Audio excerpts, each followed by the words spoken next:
How y'all doing? Thanks for the Ghost of Podcast. Today's segment is going to detail the recent firing, or actually, I like to think this firing took place on a Monday. I could be wrong, but I've been so busy with working and doing other podcast segments that I'm actually finally able to do a segment. Actually, I wanted to do it on like Monday. Let's just say I wanted to do this podcast segment this past Monday. And the reason why I wanted to do it because I'm just been literally laughing hysterical, if that makes sense, at how this guy got fired, Josh McDaniels. I think it's just comical the way he was fired. I think it should be some type of comedy routine for a professional comic, or just anybody that's in the business, or anybody that's looking for material to, make people laugh, if that makes sense. But to know about Josh McDaniels as a head coach, you have to go back and just pretty much, and me personally, I didn't get into the stats or, try to look up his record as a head coach in the NFL because I just did the eye test on Josh McDaniels years ago when he was the head coach for the Indianapolis Colts. And the way he rubbed that organization the wrong way told me everything I need to know about him as a head coach. So I figured after the Indianapolis Colts released him as the head coach of the team, the owner, the GM, whoever made the decision to fire Josh McDaniels when he was coaching for the Indianapolis Colts years ago. Whoever made that decision, it was done. So he was fired years ago, and then all of a sudden he got another job, right? And he became the head coach for the Denver Broncos. Okay, it's the same story.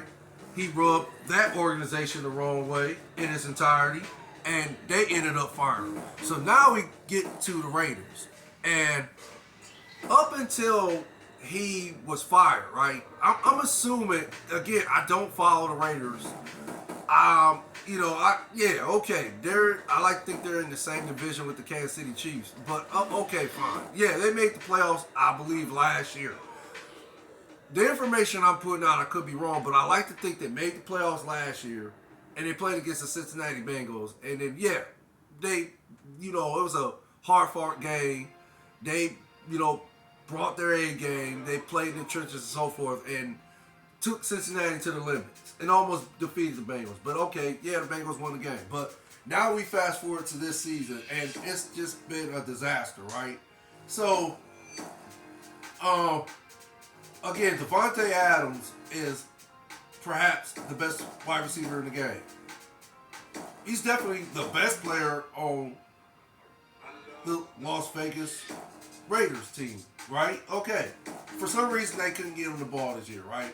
And Davante Adams has been disgruntled for basically most of the season since it started. He's been disgruntled because he hasn't been getting the football. And for some odd reason, I don't know why Jimmy Garoppolo can't get him the football, because me personally, I think Jimmy Garoppolo he's a good quarterback. I'm just going to put it out there. In my opinion, I think Jimmy Garoppolo is a good quarterback. Not going to get into his stats either. I just think he's a good quarterback. I mean, if I want to try to make a case, let's just say, when they played against the Kansas City Chiefs, I want to say a couple years ago in the Super Bowl, it was a hard fought game, right? It pretty much came down, I want to say, to two plays. And the first play was when Jimmy Garoppolo, and I want to say it was Deebo Samuels, I could be wrong, but he missed the receiver wide open in the middle. Literally, he left the defense in the dust. And Jimmy Garoppolo just overshot him. He just missed it. It was whoever called the play, it was a great play call, and Jimmy Garoppolo just missed the play. And okay, we know how the story ended. The Kansas City Chiefs ended up winning the Super Bowl that year. Okay, so again, I don't know why Jimmy Garoppolo is having issues this year. Could it be the injuries? He can't stay healthy. we know he has a track record of not being available, if it makes sense. he's you yeah, when he's available, then he's playing lights out football. But okay, for some odd reason this year he's not. Could it be the injuries? I don't know. But one thing I know is Devontae Adams has not been showcased in the Raiders offense. That much I do know about the Raiders. I know that that's an issue. That's been the issue the whole season. And it's why the Raiders haven't been winning, these close games. I'm assuming they've been in close games this season. Or they just ain't been winning games. They've been losing.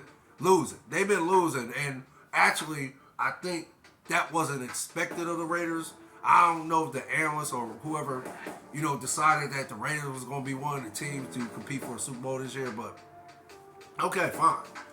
That's been the problem that I know of for a fact. That Devontae Adams, his talent, again, he's perhaps the best wide receiver in the game. And you can't get this guy to football. You can't run any type of schemes or come up with any kind of gadget plays to get this dude to football. So I don't know what's going on. I don't know why that's happened this season. But okay, now let's just get to Josh McDaniels. So again, before he was fired, and I'm assuming they lost Sunday, and then they had a meeting. And I want to call it a grievance meeting, if that makes sense. And the meeting was called by Josh Daniels, from what I've been hearing. So he calls the meeting. And basically, and keep this in mind, I'm not saying this is exactly what happened in the meeting because I wasn't there. And I don't know if these are the exact words that took place in the meeting. But the reports are out that was saying, and again, these reports came out a couple days ago, that the players just unloaded on him, right? And what's his name? Jay Gazer. He's a analyst. I want to call him a beat reporter too. Could be wrong, but he works for Fox 19. He works for Fox NFL Football. He works for that. He works with that crew. So again, he reported for Fox, right? Sports, and basically he said the players just unloaded on McDaniels, right? The players just went all in on him, right? And some of the reports, I guess some of the reports of the players were saying, like, Josh McDaniels will ask the question, okay, let's just get this all off our chest so that we can move on and figure out how we're going to turn around our season. Not saying that's what Josh McDaniels said, but I'm just, saying that these are some of the reports that's out there. I'm trying to remember as I go, but this is why I find it comical, because the reports are hilarious in my opinion. They said the one player, when Josh McDaniels called upon the first player to speak, he just went in. He just said, I don't like you because you're you narcissist, bitch, or you are a little punk ass motherfucker. I want to punch you in your face. That's how I feel. I feel you are the worst head coach ever to lead a team. And and so forth and so forth. So he asked the other player, and this player, your breath stinks. You look like you ain't took a bath in years, and so forth. Then he goes to the next player. Oh, I basically feel like the first two. I basically feel just like them. With the exception that I just literally want to whoop your ass because you're you like a little narcissist bitch. That's what you come off as, a little narcissist, cynical like bitch. And I want to whoop your ass.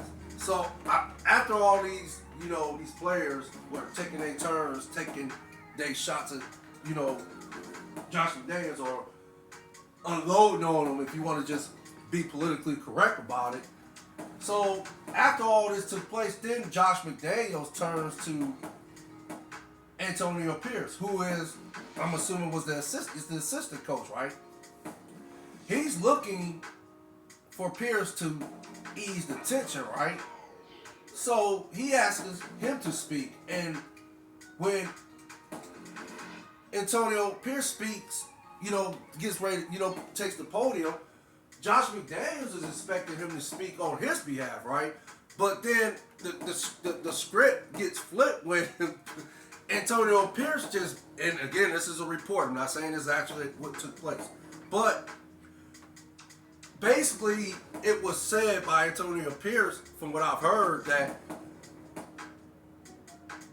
you guys think y'all losers. You guys just don't think y'all can win. That's the problem. That's why y'all ain't been having a successful season, because y'all don't think y'all can win. You go into the game already defeated, already think you can't win. And that's why we can't win. That's why we haven't been successful this season. We need to think about it like this. Let's go back to 2007 when I was playing for the New York Giants, right? And we played against the New England Patriots in that 2007 Super Bowl, right? Before that took place, we always had the belief we could beat anybody, no matter who that team was, right? So, we always had that mentality. And then, when we played the Patriots, we ended up winning the Super Bowl because of that mentality. That's the mentality we need to install. We need to get a mentality where we feel we can beat anybody, no matter who that team is. Period. Right? Okay, so from what I've heard, the team rallied up, they got hyped, they was all, smacking hands, clapping, and everything after what Antonio Pierce had said, right?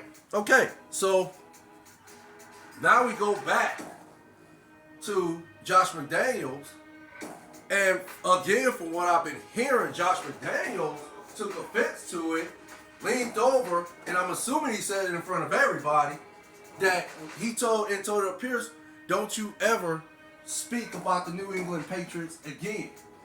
And again, I'm not saying it was in those words, those exact words, but again, this is what I've been hearing from the other reports from these other analysts, that Josh McDaniels took offense to it. He leaned over to Antonio Pierce and basically told him, don't you ever speak about the New England Patriots again. So, I don't know if Antonio Pierce took offense to it, but the players did, though.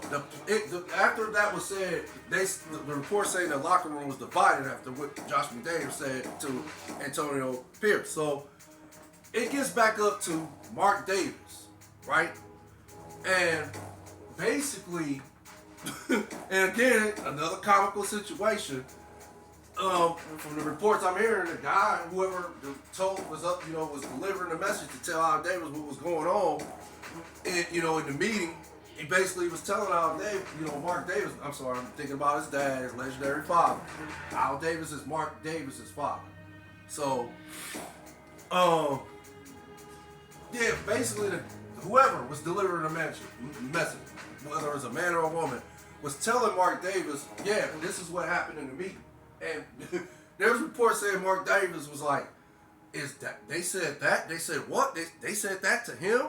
And either the man or woman who's delivering the message nodded, in like support of, yeah, that's what they said about him. So, Mark Davis decides to make a decision and just say, okay, we can just go with the guy who thinks we can win, which is Antonio Pierce. So, out goes Josh McDaniels, and in comes Antonio Pierce. So now Antonio Pierce is the interim head coach